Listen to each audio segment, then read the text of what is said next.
E voltamos pro momento em que finalmente o nosso protagonista chegou na bendita, na mítica Academia de Magia, e ele e o grupo dele estão andando, caminhando ali pelas instalações dessa Academia de Magia, e eles estão ali contemplando os prédios, os locais, enfim, a estrutura em si, quando aparece do nada uma mulher vestida de empregada ou camareira, algo desse tipo, e fala assim: Sr. Jack Valentine, que é o nome do nosso protagonista, o diretor da escola tá te chamando. E como eu disse no último vídeo que eu gravei, o cara é brabo pra caramba, a ponto de quando ele se matricula e quando ele chega, o diretor já chama ele pra ter uma conversa em particular com ele. Beleza, e é quando a obra dá um corte brusco pro diretor já falando com ele. E o corte é direto pro diretor falando com ele assim, que ele é muito famoso, o filho ensanguentado de uma família nobre que foi encontrado entre diversos escombros de prédios que foram destruídos por uma magia absurda, que é aquela que eu falei de quando ele lutou contra um dragão muito marrento. E eu cheguei a comentar com vocês que todos os magos, todo mundo viu aquilo e todo mundo ficou sabendo do que aconteceu, porque além da magia absurda que apareceu no céu do nada, que destruiu diversos prédios, o nosso protagonista foi encontrado desmaiado entre esses prédios, tipo, todo cheio de sangue. Então todo mundo ficou sabendo e foi o assunto do momento lá nesse mundo de fantasia aí. E é assim que começa a conversa entre o nosso protagonista e o diretor. E o prota já dá ali na cabeça dele, que passa pra gente ali através das páginas da obra, algum contexto sobre quem é o diretor. O nome dele é Rommel Einhard, um negócio muito difícil de falar, Assembly. E ele chega a comentar assim: ele é o pai do atual Duque de Assembly, que é o local onde eles estão, onde a academia fica, e ele mesmo era o antigo Duque. Então ele era o Duque, passou pro filho dele e passou a ser o diretor da escola, que a propósito é um velhinho mago muito poderoso, como eu disse no último recap que eu fiz pra vocês. E antes mesmo da conversa começar, o protagonista traz pra gente algumas lembranças da vida passada que ele teve, comentando que aquele lugar continua o mesmo, seja no passado, seja hoje em dia, e apresentando alguns momentos que ele passou com o diretor. Ele todo machucado porque ele sofria bullying nessa academia, ele se machucava pra caramba, e ele chorando, falando que ele tava impotente ali pro diretor, e o diretor consolando, enfim, ajudando ele no que podia. Ou seja, o protagonista já apresenta pra gente alguns fatos. O primeiro é que o diretor era muito amigável com ele e concedeu um tipo de tratamento especial na vida passada do protagonista pra ele, ou seja, deu um quarto individual no dormitório pra ele. Por quê? Porque a galera ia tentar matar ele. Ele é o filho mais novo de uma família marquesa, enfim, pra eliminar qualquer tipo de possibilidade dele intervir na batalha ali de sucessão, eles simplesmente iam tentar matar ele, os irmãos mais velhos dele e o marquês. Então esse diretor é um cara bonzinho, que foi muito gente boa com ele, então o nosso protagonista provavelmente vai ser gente boa com ele também. Mas não é bem assim, o nosso protagonista não sabe ser tão bonzinho desse jeito, e ele já começa a conversa com o diretor, falando num tom meio marrento assim, meio prepotente, falando: senhor, você quer fazer uma aposta comigo? E o diretor parece não ter entendido muito bem a proposta do protagonista, e ele já chega comentando assim: eu já fiquei em dívida com você no passado, então vamos fazer essa aposta aí, o protagonista falando no caso. E o prota fala o seguinte: eu vou salvar sua vida pelo menos uma vez, e em troca disso você me concede uma coisa. E a partir disso você já deve ter imaginado que coisa que é essa. É a vaga pra Charlotte, que é a nova companheira dele, que a gente falou no último capítulo desse manhwa. Mas no final das contas o prota vai conseguir muito mais do que só isso. Mas como que o nosso protagonista conseguiria salvar a vida desse diretor, que seria um mago de nono círculo, ou seja, mais poderoso teoricamente do que o nosso protagonista? E o diretor comenta o seguinte: quando eu te encontrei pela primeira vez, você estava totalmente coberto de feridas e não conseguia nem falar direito, tipo falando assim, você mudou bastante. E o protagonista pensa: pro diretor pode ter sido apenas um mês, mas pra mim foram 20 anos, e 20 anos é o bastante pra mudar a vida e a personalidade de alguém. Mas enfim, o diretor diz: como exatamente você vai salvar a minha vida? E é no gancho dessa pergunta que o nosso protagonista traz mais flashback pra gente, pra mostrar como que ele vai salvar a vida desse diretor. Ele comenta o seguinte, que se as memórias dele estiverem certas, o tempo que levou pro reino Teslan cair na guerra contra o Império Tulkan foi de apenas um mês. E é agora que vai vir a realidade sobre o Império Tulkan, o segredo que o nosso protagonista tem guardado e o rancor que ele tem contra esse império. Ele comenta o seguinte: o reino de Teslan pode até ter lutado com bravura, e comentou também que tinham até 30 mestres do Império Tulkan lutando contra o Império Teslan. No caso, o Império Teslan é esse império em que o diretor reside, trabalha, enfim, e vive. Mas além desses 30 mestres do Império Tulkan,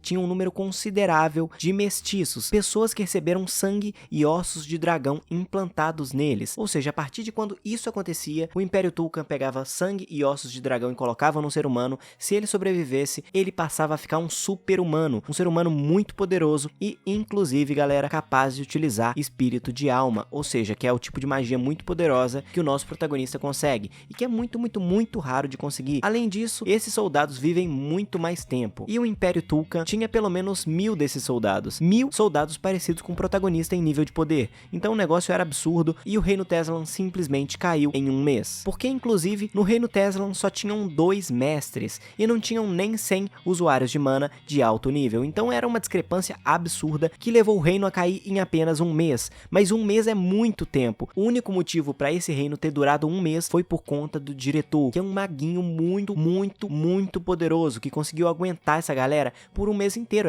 Era na teoria para ter caído em 3 dias o reino. Então esse senhor, esse diretor, é um cara que merece muito respeito do nosso protagonista e o nosso também que tá lendo a obra. Mas não foi só o diretor que fez esse reino aguentar tanto tempo. O diretor, obviamente, que foi a causa disso, ele tinha um exército particular de magos, de 700 magos, usuários de mana de alto nível, sob seu comando. E ele usou esses 700 magos para conseguir segurar a onda no reino Tesla por mais dias, enfim. E é por isso que eles aguentaram um mês inteiro. Então esse cara foi absurdo nessa guerra. Essa guerra que ainda vai acontecer. E no final das contas, o nosso protagonista revela uma informação. Ele falou que o reino Tesla teria durado pelo menos mais 2 meses se não tivesse acontecido um acidente com o diretor. Acidente entre aspas. Um cara que era muito, mas muito próximo dele, simplesmente traiu o diretor. E esse cara que traiu o diretor e matou ele e fez com que o Império Tesla caísse mais rápido ainda, o nome dele é, ironicamente, Brutus. Para quem conhece a história de Roma, quem matou Júlio César, ajudou a matar Júlio César, foi o Brutus que deu uma das facadas. E no final das contas, essa foi uma grande traição histórica que inspira inclusive manhwas, enfim. Vamos lá. Esse cara, Brutus, que era o assessor mais fiel do nosso diretor, ele simplesmente traiu e matou ele. Com esse contexto dado, com essas informações dadas, inclusive aquela do Império Tulkan, a gente tem mais base pro que vai acontecer, pro que vai seguir na obra. E o protagonista comenta pro diretor só o seguinte: Brutus. E o diretor já fica extremamente incomodado e fala: Jack Valentine, que é o nome do nosso protagonista. É muito rude chamar um instrutor pelo seu nome, mas enfim, aí começa a conversa e o nosso protagonista explica que ele é na verdade um traidor do Império Tulkan. E o diretor obviamente não acredita nisso de início, mas o nosso protagonista vai lá e insiste, fala assim: cara, vai dar muita merda pra você se você não acreditar,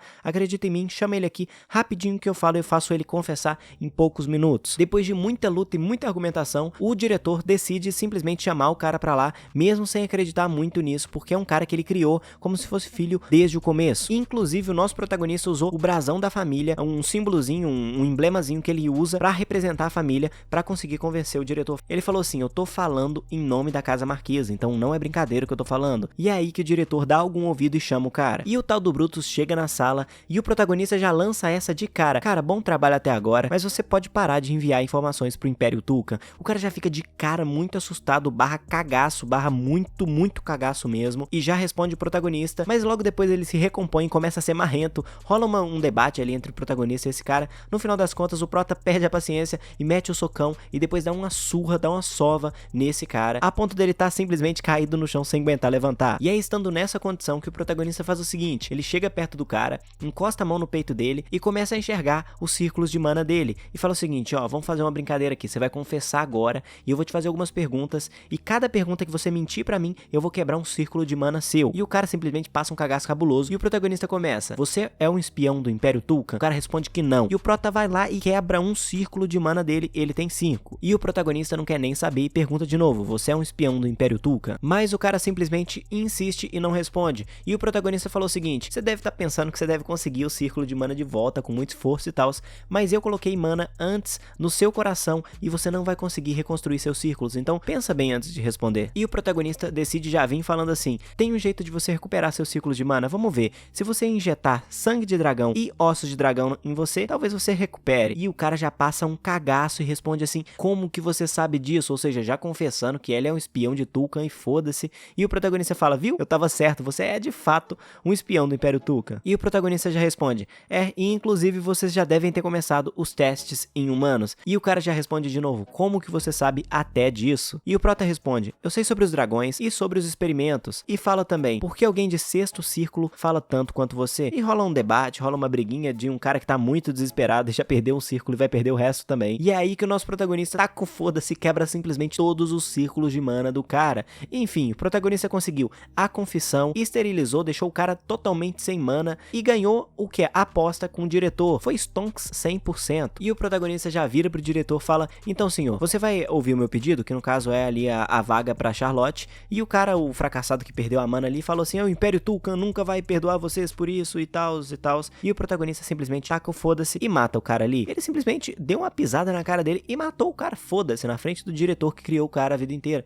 Enfim, é muita loucura mesmo. E o protagonista continua conversando com o diretor e fala assim: assim, beleza, agora que eu já ganhei a aposta, eu quero duas coisas, na verdade, porque eu me senti ofendido na sua dúvida ali, então eu vou te pedir duas coisas. A primeira é uma mansão, tipo, foda-se, eu quero uma mansão fora da academia, uma mansão externa, é uma coisa totalmente fora das regras da academia, e o protagonista simplesmente vai conseguir isso, o diretor vai dar uma das casas que ele mesmo possui pro nosso protagonista. E a segunda coisa que eu quero, obviamente, é o quê? Eu quero uma vaga pra Charlotte na academia. São as duas coisas que o nosso protagonista queria desde o começo, e obviamente que o diretor não ia negar uma coisa dessa. Ele simplesmente falou, eu não posso fazer isso porque tem as regras da academia, e o nosso protagonista respondeu que ele mesmo tinha dito que regras têm exceções, coisas desse tipo, e ele acabou conseguindo tudo que ele queria, mas a grande questão é a seguinte, o diretor ficou muito interessado nessa questão de sangue e de osso de dragão sobre o Império Tulkhan, e o protagonista falou que na verdade tinha mantido vivo o cara que tomou uma porrada cabulosa não morreu, na verdade ele tá vivo, tinha mantido vivo o cara e podia perguntar pra ele depois porque ele sabe mais do que o esperado, ele sabe sobre o sangue e os ossos de dragão e sobre os experimentos que o Império Tulkhan tá fazendo, e o diretor comenta também como que tá a situação geopolítica ali do universo em que vive o protagonista. O Império Tulkhan rolou uma revolução lá